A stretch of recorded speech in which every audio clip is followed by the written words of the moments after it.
Boa tarde. Muito obrigado pelo convite, dos organizadores desse evento.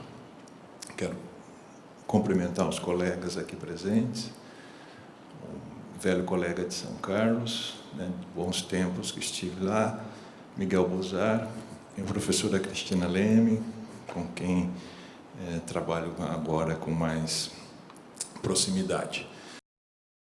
O tema Artigas e Cidade, e conhecendo o trabalho dos colegas aqui presentes, eu fiquei numa situação imaginando o que eu poderia fazer dentro, para promover aqui um diálogo. E pensei em tratar, fundamentalmente, da indissociabilidade entre arquitetura e cidade, e não urbanismo, entre arquitetura e cidade, na obra do Artigas. E, para isso, eu selecionei dois depoimentos em tom confessional, em tom talvez até emotivo, do Artigas, né, já nos seus últimos anos de vida. E só vou fazer isso, né? Vou comentar as duas frases do Artigas a partir de uma perspectiva que está presente dentro dessa epígrafe, né, de um filósofo e teórico da literatura alemão e que me serviu, né, de chave de leitura para muita coisa, né? A ideia de que a verdade da ficção é a sua forma, é o foco, né, de um entendimento do que significa o fenômeno da produção da linguagem. Entre a ideia de verdade, que não se coloca, né, no campo da ficção, mas se coloca no campo de uma forma expressa de maneira verdadeira. Bom, a primeira frase, vamos lê-la juntos. Qual a natureza das obras que eu fiz? Procurar em algumas delas sentir o tipo de proporção que conheci com o povo da minha terra, o Paraná, com as casinhas feitas de madeira. A maneira como o homem se relaciona com a forma passa a ser uma linguagem que o artista assume. A dificuldade de assimilar tudo isso é tão imensa, confesso, que eu vou buscar na poesia do João Cabral de Melo Neto uma faca só lâmina.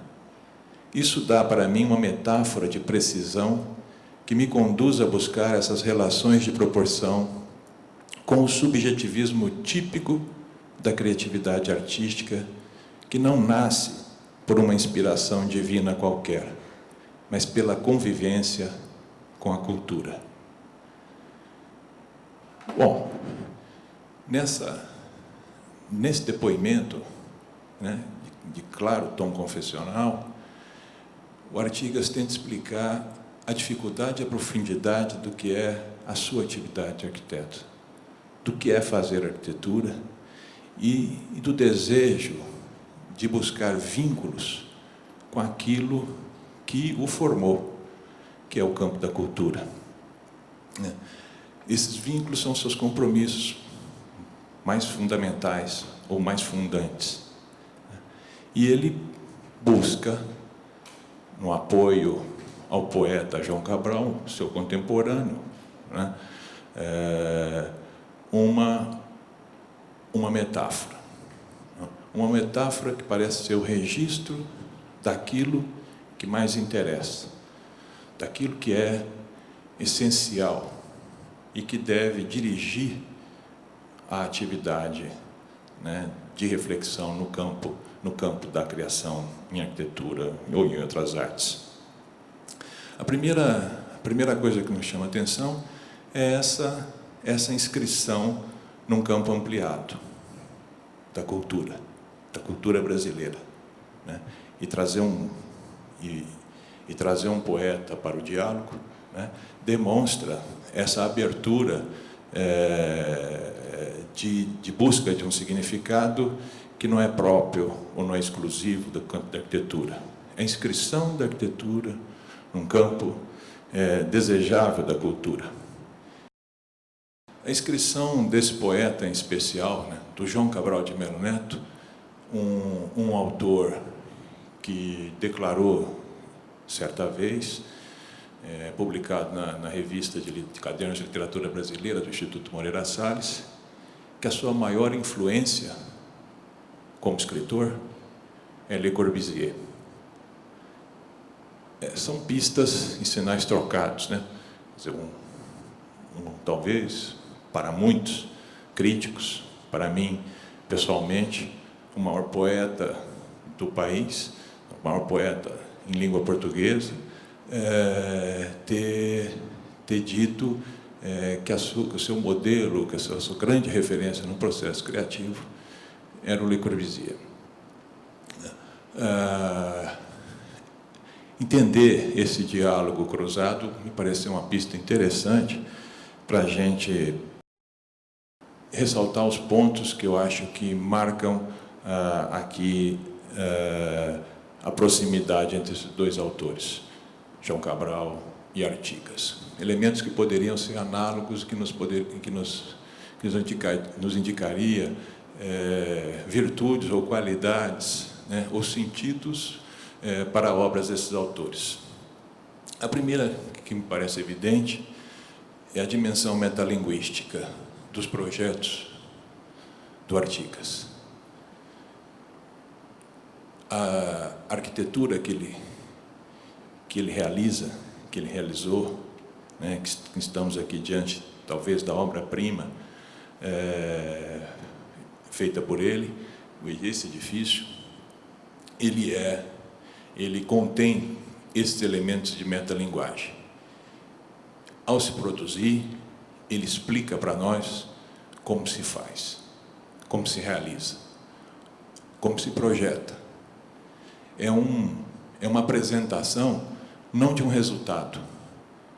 A gente olha por esse edifício, né? A gente convive nesse edifício e a gente ouve, né, o passo a passo, a sua genealogia, a forma como ele se fundamenta, quais são os seus valores, quais são suas métricas, quais são suas proporções, quais são suas relações espaciais. Ele tem uma forma discursiva, como é a própria forma do João Cabral realizar o seu trabalho. Quer dizer, o ofício do poeta, ao falar de cachorro, ao falar de mulher, ao falar de Sevilha, ao falar do rio Capiberibe, né, qualquer que seja o motivo, o João Cabral está sempre falando de poesia.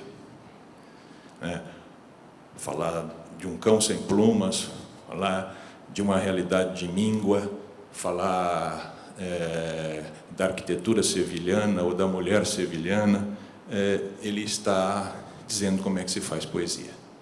Essa forma, essa pedagogia da forma, aqui assume um sentido especial como nenhum outro edifício do Artigas foi capaz de realizar, porque aqui é propriamente o espaço dessa explicação pedagógica, da manifestação pedagógica, que é o que eu estou chamando aí de educação radical. Quer dizer, essa radicalidade de um projeto pedagógico está expressa no próprio edifício. Há uma convergência, uma consonância de princípio entre o que se quer ensinar e onde e como é construído o espaço desse ensino. A outra característica seria a síntese vocabular, um processo de depuramento da linguagem, de concordância entre elementos, né, de síntese, de depuramento em prol dessas virtudes, ou dessas três palavras, que eu acho que aproxima ambos esses autores e, fundamentalmente, define aqui o que eu quero dizer com síntese. Uma arquitetura antilírica, uma arquitetura rude e uma arquitetura verdadeira. É perigosa essa palavra, né? Tenho pleno consciência do que significa verdadeiro, mas ela compõe esse tríptico de maneira fundamental. Quer dizer, ela explica que valor de verdade está ligada a essa noção de essência, de faca, só lâmina, né? O que isso é efetivamente o que interessa. No processo de depuração, nós temos a revelação daquele que é o princípio, né? O fundamento principal. Depois, a postura do Artigas, a sua autovigilância, né? O tempo todo a gente vê na obra e vê nos seus depoimentos, né? Em lugar da autocomplacência, sempre um rigor, né? E a criação de um ambiente de extrema exigência. Essa exigência consigo mesmo, com sua obra, alimenta essa dimensão pedagógica da sua arquitetura. Construção, precisão e lucidez. A gente não vê, não é que a palavra equívocos não se coloca aqui. A gente não vê inconsciência, não vê inconsistência, né? Você vê o espelho de uma consciência o tempo todo, né? Na análise de cada elemento de desenho, né? Cada proporção, né, de espessura das coisas, de dimensionamento das coisas, a gente percebe um domínio onde a consciência do projeto e o saber construtivo estão aliados em favor de um exercício da precisão. E, por fim, o outro aspecto contido nessa leitura estimulada pela apresentação da metáfora do João Cabral, que o Artigas faz, é a questão da representação de um Brasil. Não é do Brasil, é de um Brasil que pode ser um Paraná, que pode ser um São Paulo, mas, efetivamente, o que interessa é a representação de um país sonhado. Que valores que ele deveria expressar? Grande. É um país, sim, grande, mas, como João Cabral, sem plumas, sem os adereços, né? sem os apêndices, e para quem quer uma faca, basta a lâmina, o cabo é dispensável, tudo mais é dispensável. Essa deplumagem, né, é que deve se aliar a uma noção de grandeza, assim, uma grandeza expressiva que faz jus a um país que foi sonhado. É uma arquitetura, né, da espessura. É uma arquitetura, não é uma arquitetura da leveza, né? É uma arquitetura do construído, da expressão dessa construção, que tem peso, tem matéria, né? Tem rudeza, né? E nesse sentido que a gente pode perceber como esses vazios, como esses espaços onde nós efetivamente vivemos, que é o espaço livre da sua arquitetura, ela é extremamente tátil, ela não é visual.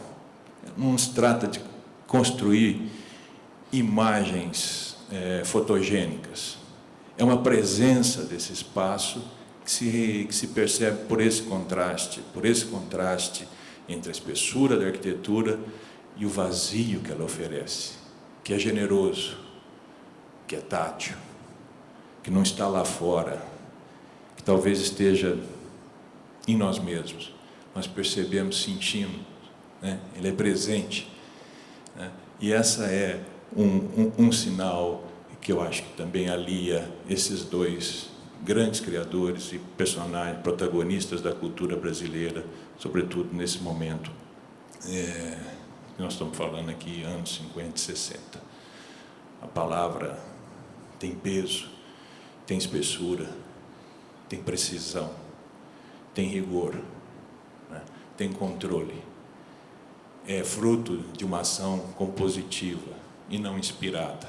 Isso são atributos claros da poesia do João Cabral, atributos claros que talvez o Artigas quisesse fazer ver na sua depoimento. Estão acabando o tempo? Tem mais uma frase. A segunda frase, estou aqui aflito. Essa frase, acho que olhando da perspectiva que nós estamos hoje, na reflexão que poderíamos fazer, né, nesse tempo de mudança, né, pós-ditadura militar, e os momentos, né, atuais.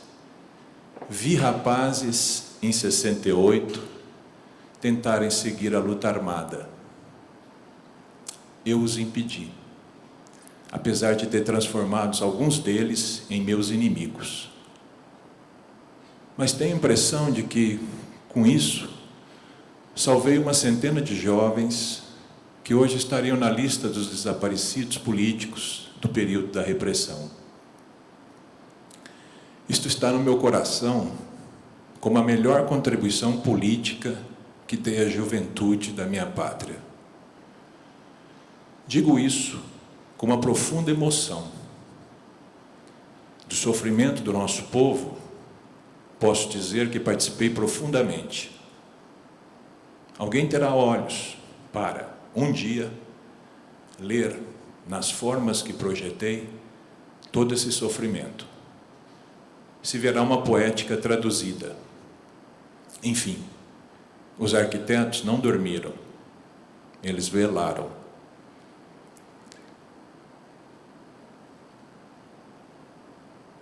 Bom,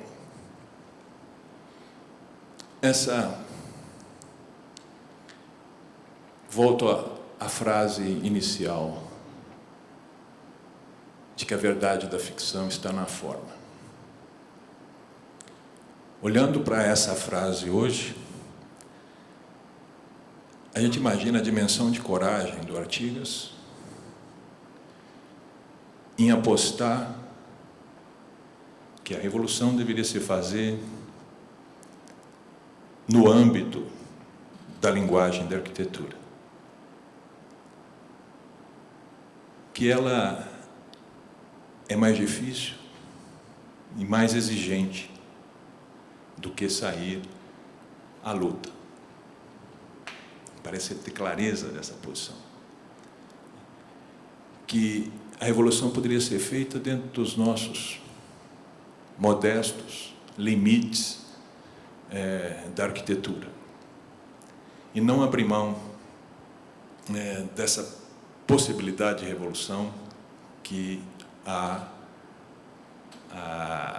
arquitetura e o urbanismo podem realizar.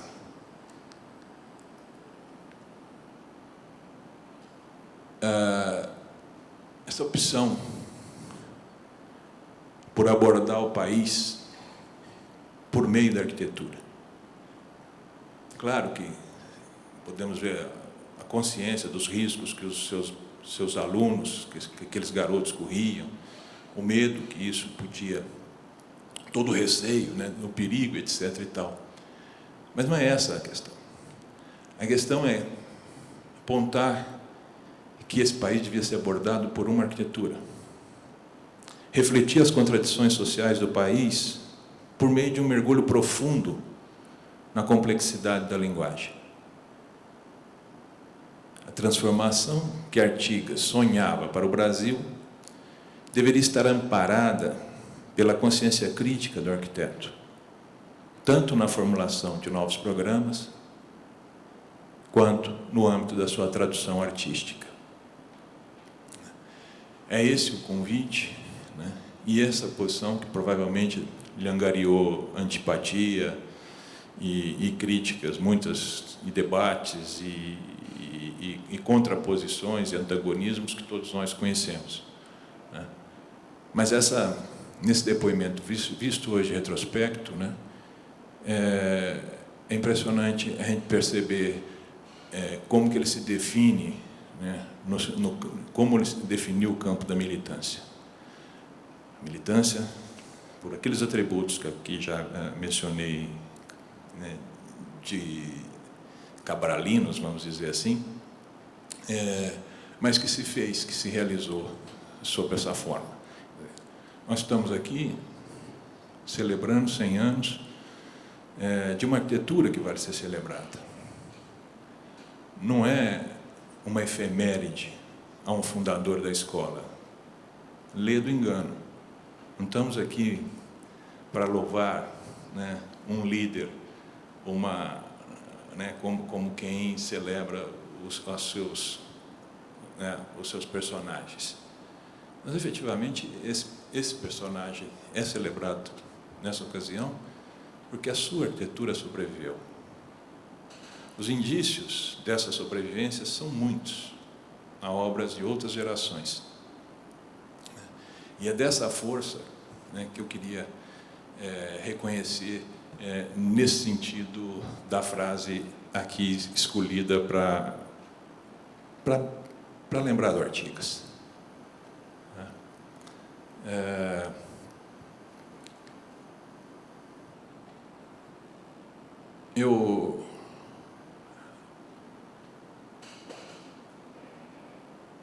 Isso é uma autocitação, mas quando fiz a minha tese de doutorado, chamada Espaço Seco, eu concluo mais ou menos o capítulo do Artigas, falando dos seus atributos e como ele se contrapõe a essa atitude que agora de uma política ou de uma ética que está consumada em forma arquitetônica. A Pauliceia, essa cidade, ele apresenta o grotão, a expressão plástica da secura técnica, dessa rudeza, dessa técnica e desse saber construtivo. Ao brilho dinheiroso, o áspero da simplicidade. À censura, a liberdade. À academia, a permissividade dos talentos e da força criativa. Se no reino do pensamento a imprudência é um método, essa frase é do Bachelard. Na FAO, essa frase é do Artigas. Todas as atividades são lícitas. Isso reflete essa postura corajosa, visto com essa perspectiva histórica, de uma conduta que lhe custou. Então, era essa homenagem que eu queria fazer nesse momento, terminando com a citação, lembrada pelo Artigas, de um trecho do poema De uma faca sem lâmina. Só lâmina, desculpe. Obrigado.